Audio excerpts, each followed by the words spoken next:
Welcome and good evening to H-GAC's second public meeting for Transportation Conformity Determination and two major amendments to our 2015 to 2018 TIP. My name is David Wardlow, Program Manager here at H-GAC.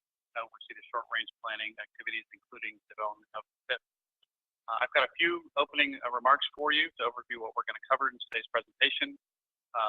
We'll walk you through how to use our webinar platform for those that aren't familiar with it. And then we will get into the core part of our presentation. We'll seek any questions that you might have at this point in time. Of course, this is a public meeting. We're here to document any public comments that folks may have for the record. I have a few slides here on who is H-GAC for folks who may not be familiar with our organization. We are the Council of Government for a 13-county area. That means we are a voluntary association of local governments. And folks, really, they come together through H-GAC to perform actions and activities that are difficult for them to do on their own, really a forum for cooperative action.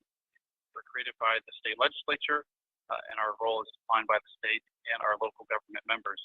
We serve a variety of important functions beyond transportation, including the Area Agency on Aging for 12 of our 13 counties, all those but Harris County. Job training services throughout the 13 counties. That's the workforce solutions storefronts you might see around your community.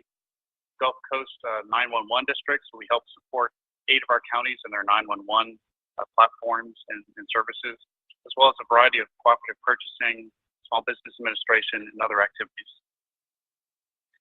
With regard to transportation planning, we are the Metropolitan Planning Organization, or MPO. That's a federal designation. That was begun in the 1970s for 8 of our 13 counties.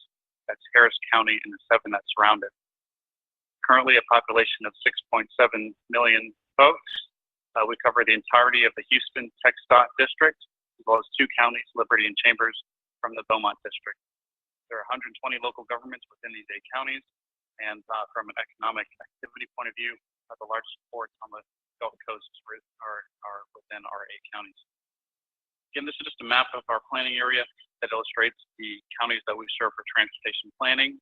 There's the 8 highlighted in yellow, as well as the other 5 counties in our COG district.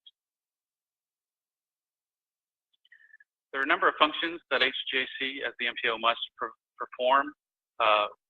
2 of these I'm going to highlight for you today. The Regional Transportation Plan is our long-range planning tool. It must have a 20-plus year planning horizon.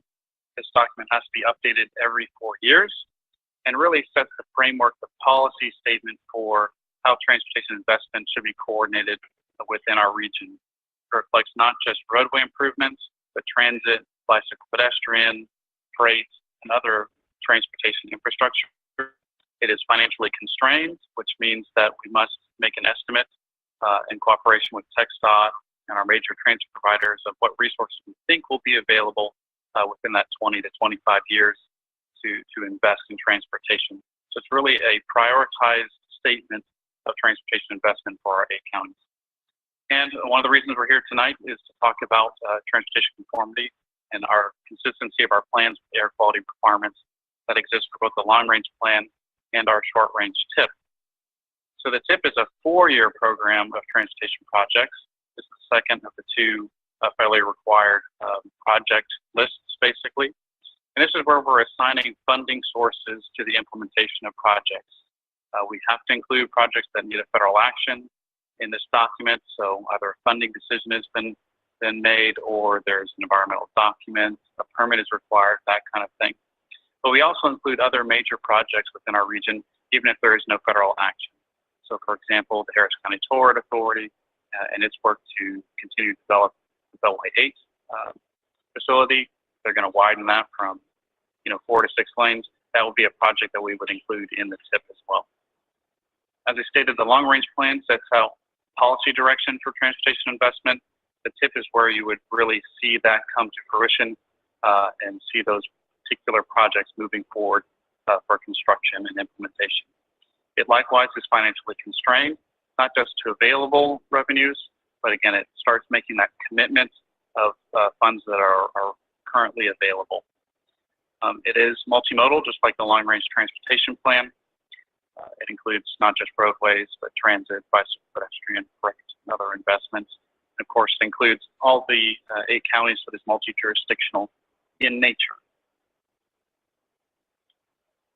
And this is just a little graphical depiction of how the TIP, the 4-year document, relates to our other programs, starting between the 4-year document and our 20-plus year horizon RTP.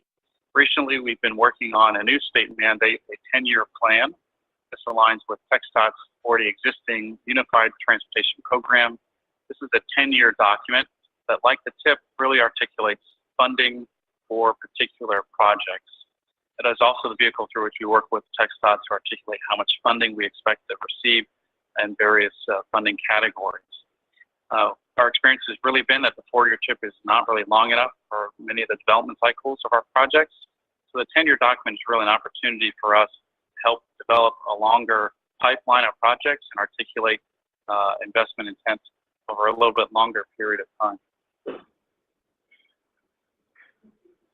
This is just the first little reminder, because I'm going to transition now into the material about which we're seeking public comments today.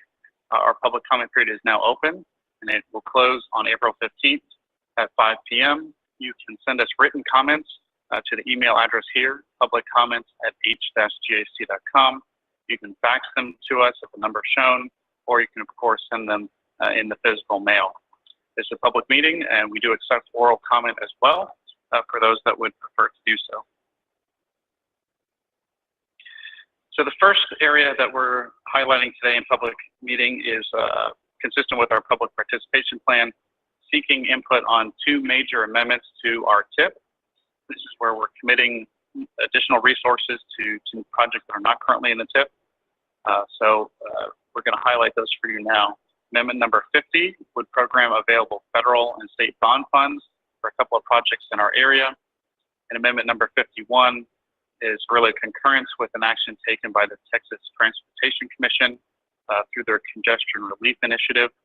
This is using funding that the legislature has allocated to TxDOT that used to go to help support or fund DPS and other activities and other state agencies.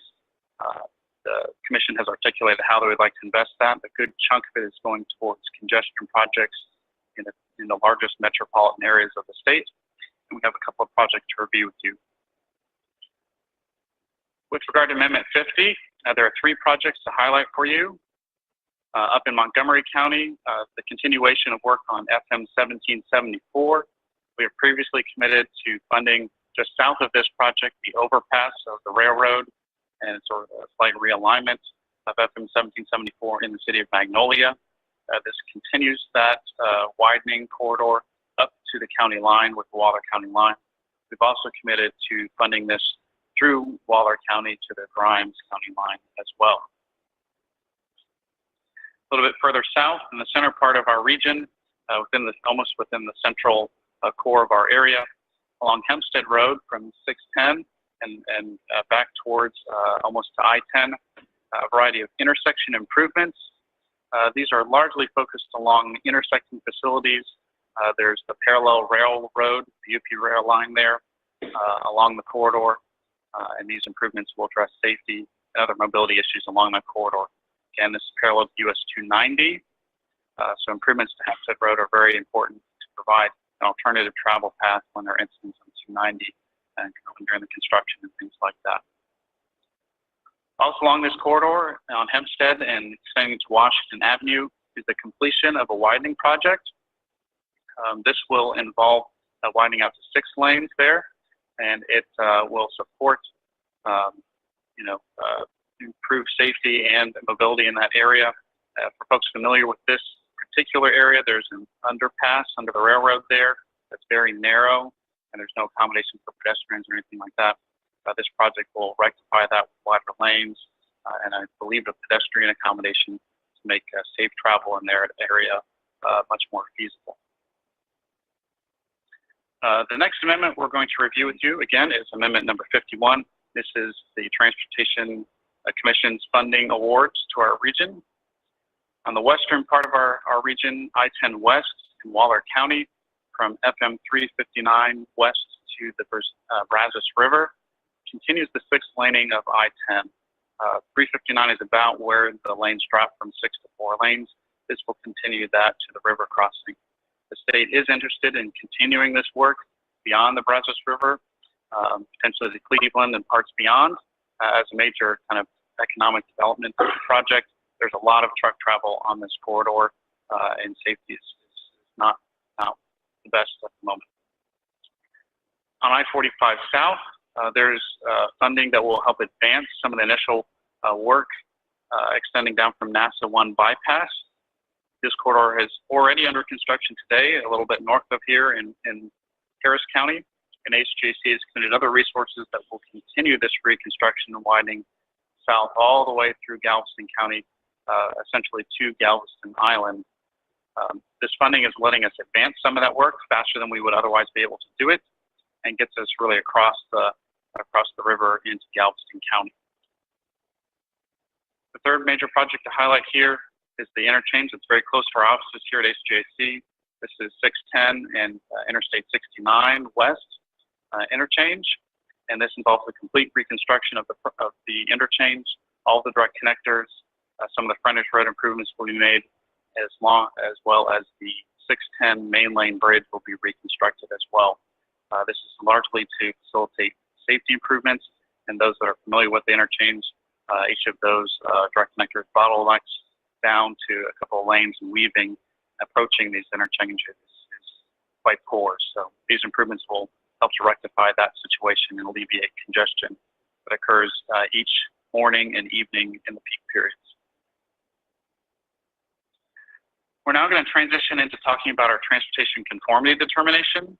I would highlight that in addition to the major amendments that I've just reviewed with you, additional project changes have already been approved by our Policy Council and are reflected in this new transportation conformity determination. That includes projects coming from our 2015 call for projects, where we committed almost $5 billion worth of new activities, including the 45 South Corridor, State Highway 35, and a number of other corridors throughout our region. So those changes are reflected in this new document. Dr. Graciela Lubertino is going to cover that information for you, and there is a website link within our presentation where you can get more information. With that, I'll invite Dr. Lubertino to come up to continue our presentation. Thank you, David.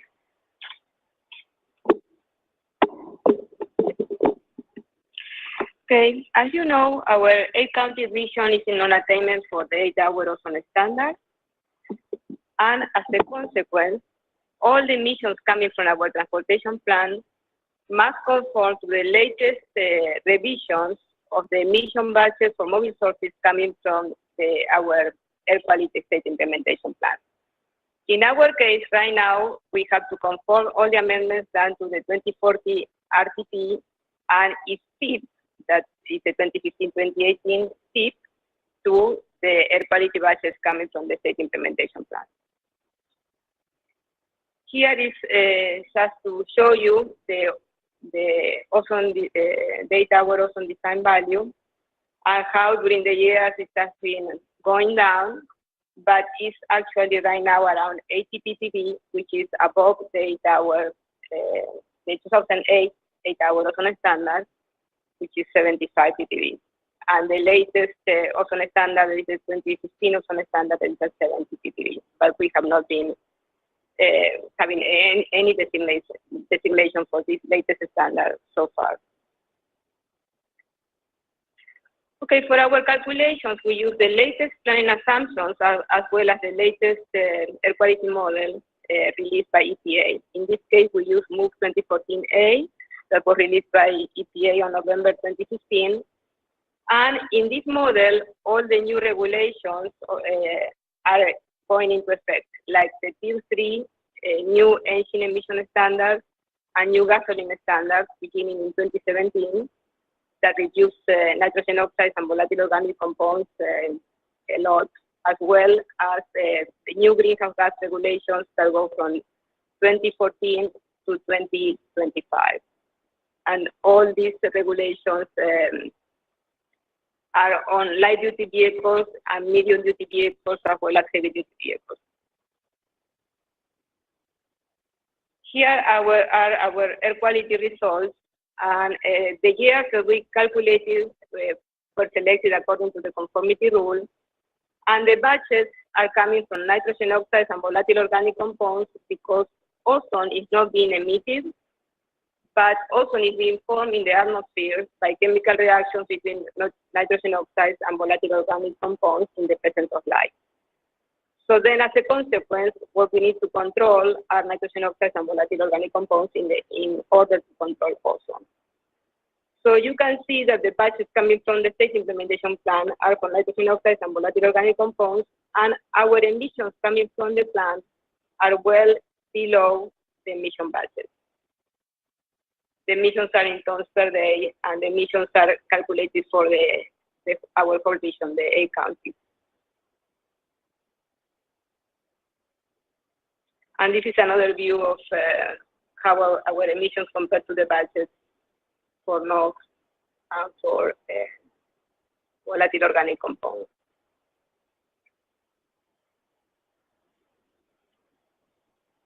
So this is our conformity timeline. On March 11, we completed the calculations and the documentation. March 16, we opened for public comment. Today we had 2 public meetings. And April 15, we closed the public comment period. April 20, we are going to the technical advisory committee of our agency for approval. And April 22nd, we go to the Transportation Policy Council of H-GAC for approval also. And around June 1st, we hope that the federal agencies will give us the approval of the conformity. And below is our conformity website, where you can see all the documentation with all the appendices. So one more time, the deadline to submit public comments is April 15 at 5 p.m. And you can submit comments by email, fax, or just regular mail. So let me know if you have any questions. And for those that are unfamiliar with the webinar platform, on the right side of your screen, you will see a questions dialog box that you can use to submit text questions to us. You can also click the little hand icon to raise your hand, and we will know to unmute your line so you can ask a verbal question. Thank you very much for joining us. Are there any questions for folks in the audience? Sure. Yeah. So, Punch the on there, it'll turn green for you. There you go. oh, so you show the emissions data. So 2015, we were below. Everything else is amalgamated data. What, sorry? Exactly. So everything else is projected to be well below the limit. That's all you're saying here. 2015 was below. Everything else is projected to be well below our limit. So we're happy about this. Yeah, we calculate, it's not a real projection. We calculate every year. So in the air quality model, you can select the year that you are going to, that you want to calculate. And then due to the emission standards for that year and due to the age of the vehicle fleet for that year, so then these are the emissions. It's expected always to have a fleet turnover. It'd be fun to see the algorithm for like what comprises that projection data, but that would be my only comment. Correct. In other words, these are projections, which is all fantastic. I mean, yeah. These are all estimates based on a variety of inputs that let us estimate what the fleet is we producing. input our registration, our car registration, for all the vehicles in the region. And then we assume a fleet turnover of 3% per year, that the vehicles will get cleaner 3% per year.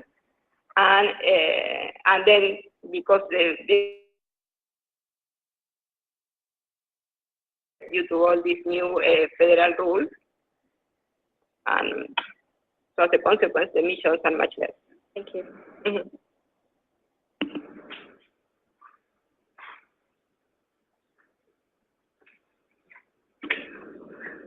All right.